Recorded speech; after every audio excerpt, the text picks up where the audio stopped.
बहुत कुछ पता चला आपके बारे में, आपके दिल को हमने जाना, पर मैं आपको कठोर सवाल भी पूछूंगा। बिल्कुल।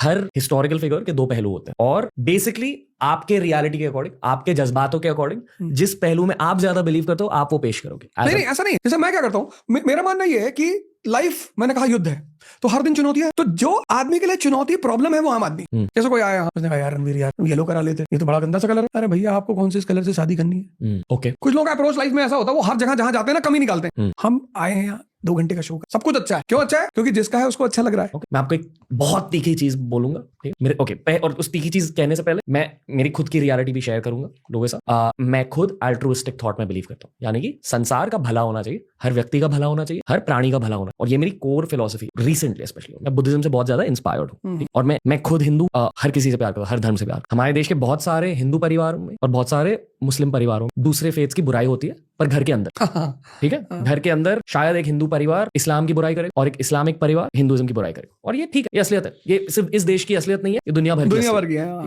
पर पब्लिक में शायद उन्हीं जज्बातों को ज्यादा सेलिब्रेट करने के लिए हम हिस्टोरिकल नजरिए शेयर करते हैं, ताकि जो हम घर पर बातें कर रहे हैं वो बातें वैलिडेट हो जाए कि ये देखो इसलिए मैं वो ऐसी बात है। फॉर एग्जांपल, शायद जिस घर में हिंदू फैमिलीज इस्लाम की बुराई करते हैं वो पब्लिकली हिस्टोरिकली मुस्लिम्स की बुराई करेंगे, और जिस घर में मुस्लिम्स हिंदुओं की बुराई करते हैं वो पब्लिकली आकर शायद कोई हिस्टोरिकल हिंदू की बुराई करे, और ये एक ह्यूमन नेचर की असली। पर ये इंटरनेट का पास्ट फेज है, यानी कि पिछले 5-10 सालों में बहुत शार्प ओपिनियंस थे इंटरनेट पर, हर चीज को लेकर पोलराइज्ड। आई फील कि अगले 5-10 सालों में होपफुली ब्रोकन डाउन ओपिनियंस होंगे, जहां लोग 360 डिग्री से उसी चीज को देखें। एंड आई होप कि पॉडकास्ट के थ्रू ऐसी थॉट इंक्रीज हो जाए। बिल्कुल। कोई भी पूरे तरीके से अच्छा नहीं है, कोई भी पूरे तरीके से बुरा नहीं है, हर इंसान ग्रे कलर का होता है, कोई व्हाइट या ब्लैक नहीं है। नहीं हो करे। उस नजरिए से हमें स्पेक्ट्रम की बातें करनी चाहिए। आई डोंट फील कि अकबर पूरे तरीके से एक विलन भी था या पूरे तरीके से हीरो भी था। कुछ अच्छी चीजें करी भारत के लिए, कुछ बुरी चीजें करी भारत के लिए, पर ओवरऑल हमारे पॉडकास्ट में आपने मुगल फेस को काफी ज्यादा हाईलाइट किया, एंड आई एम श्योर कि आपने भी मुगल फेस को इसी नजरिए से पढ़ा, पूरे तरीके से रिसर्च के साथ। तो उस ग्रे स्पेक्ट्रम में कहाँ पड़ता है मुगल? एकदम बुरा था भारत के लिए? नहीं, एकदम अच्छा था भारत का। अरे लाल किला बना, ताजमहल बना, सब बना। तो काफी सारे हिंदू ये मानते हैं कि क्योंकि बहुत सारे हिंदू कन्वर्ट हुए इसलिए मुगल फेज बुरा था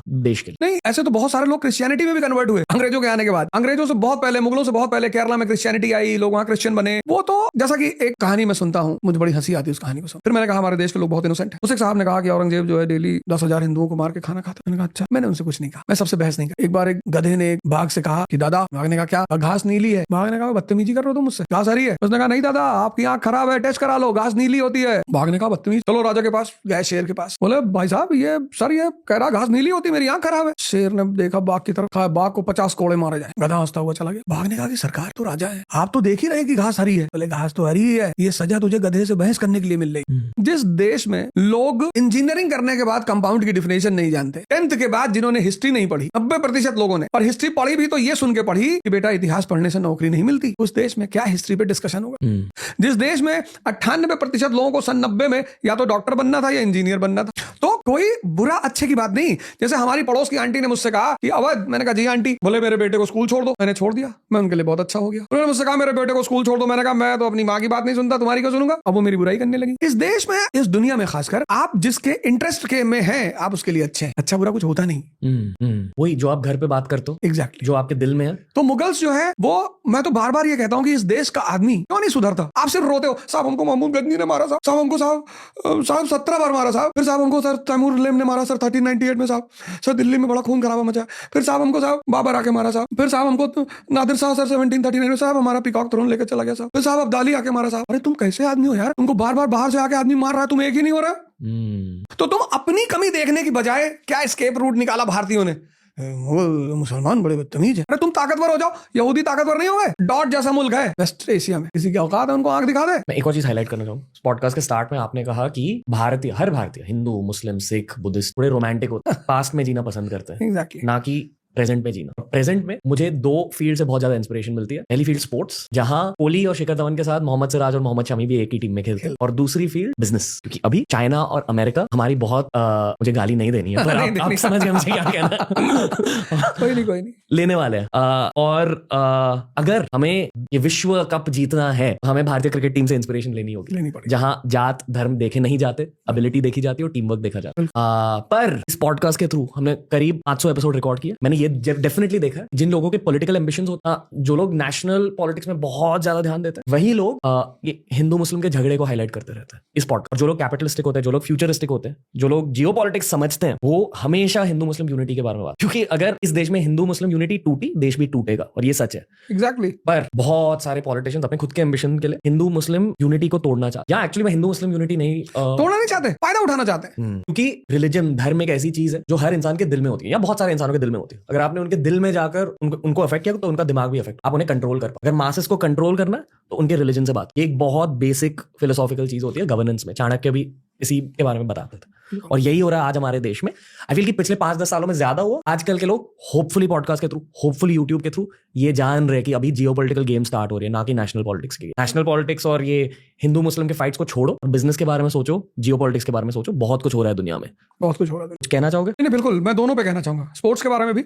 स्पोर्ट्स, पहले मैं स्पोर्ट्स पे ही बोलूंगा। स्पोर्ट्स जीवन में जितनी इंपॉर्टेंट सांसें हैं, आज आप देखो कितने लोग डायबिटिक पेशेंट हैं। क्यों? जीवन तो है, खेल खत्म हो, हम छोटे थे 50-50 ओवर मैच खेल रहे हैं, उसके बाद कुछ भी खा रहे हैं, लोहा भी खा रहे हैं, हजम हो। तो एक तो स्पोर्ट्स आपको स्वस्थ रखता है। दूसरा, स्पोर्ट्स क्या करता है, आपकी जो स्पिरिट है ना, आप हार गए और आप अपने जीते हुए दोस्त को जाके बधाई दे रहे हो, वो स्पिरिट पैदा। स्पोर्ट्स एक मल्टी डायमेंशनल चीज है। स्पोर्ट्स मतलब ये नहीं कि सिर्फ बल्ला पकड़ लिए खेल रहे हैं, नहीं। जब आप मैच देखते हो, इंडिया पाकिस्तान का मैच हो रहा है, इंडिया जीत गई, पाकिस्तान में टीवी फोड़ी जा रही है, लेकिन पाकिस्तानी कैप्टन, इंडियन कैप्टन गले मिल रहे। वर्ल्ड कप हुआ, लियोनेल मेसी जीता, बड़ी अच्छी बात। तब चाहते भी थे, मैं भी चाहता था, मैच शुरू होने से पहले मैं भी चाहता था लियोनेल मेसी जीत। मैच खत्म हो गया, उस मैच से एक हीरो पैदा हुआ, एम्बापे। लड़ता रहा, मारता रहा, वो जो स्पिरिट है उसकी, वो मेरी ताकत बन गई। बंदे ने अपना पेनाल्टी शॉट तो मार ही दिया था कि हारना नहीं है बॉस। फ्रांस के प्रेसिडेंट ने जाके उसके कंधे पे हाथ रखा, उसने कहा हटाओ यार। स्पोर्ट्स आपको स्वास्थ्य देता है, स्पोर्ट्स आपको स्पिरिट देता है, स्पोर्ट्स ध्यान सिखाता है। इसका मन अनस्टेबल है, वो क्या खेलेगा? तो जहां पे इतने फैक्टर्स जुड़े हुए हैं, आज के बच्चे, 12 साल के बच्चे को शुगर है, क्योंकि सबके पास पैसा है, ज्यादातर लोगों के पास है ना। आप बच्चों को अच्छा खिला रहे हो, लेकिन बच्चे खेल ही नहीं पा रहे। मोबाइल ने बहुत कुछ दिया, बहुत कुछ छीना, उसमें एक चीज छीन ली, बाहर घूमना छीन लिया। मैं अभी आ रहा था प्लेन से, तो मेरे बगल एक साहब बैठे हुए थे, तो किताब पढ़ रहा था। अब तो किताबें मेरी नशा बन गई। इस चीज से आपको पैसा मिलता हो, इज्जत मिलती हो, आप उसको अगर छोड़ देंगे तो आप खत्म हो जाएंगे। और मुझे सब चीज मिला किताबों से। इसलिए मैं चाहता हूं कि डॉक्टर अंबेडकर का जो बर्थडे है 14 अप्रैल, उसको एजुकेशन डे मनाए, क्योंकि वो भी आदमी दलित से ब्राह्मण बना एजुकेशन की वजह से। सरकार उसको एजुकेशन डे डिक्लेयर कर दे कि आज के दिन एजुकेशन पर चर्चा होगी, एजुकेशन क्या होती है, ये क्या होता है। स्पोर्ट्स बहुत बड़ी चीज, वो सांसों के बाद आदमी के जीवन में बहुत जरूरी है, और हर आदमी को उस पर ध्यान देना चाहिए। सिर्फ यही नहीं कि स्टेडियम में बैठ के क्रिकेट मैच देख रहे हैं, कुछ ना कुछ खेलना चाहिए। बिजनेस, भारत सोने की चिड़िया, you took up that point. अब था जब हम टेक्सटाइल एक्सपोर्टर थे, अशोक के टाइम, जब हम लेदर एक्सपोर्टर थे, जब हम पेपर एक्सपोर्टर थे, जब हम कटलरी एक्सपोर्टर थे।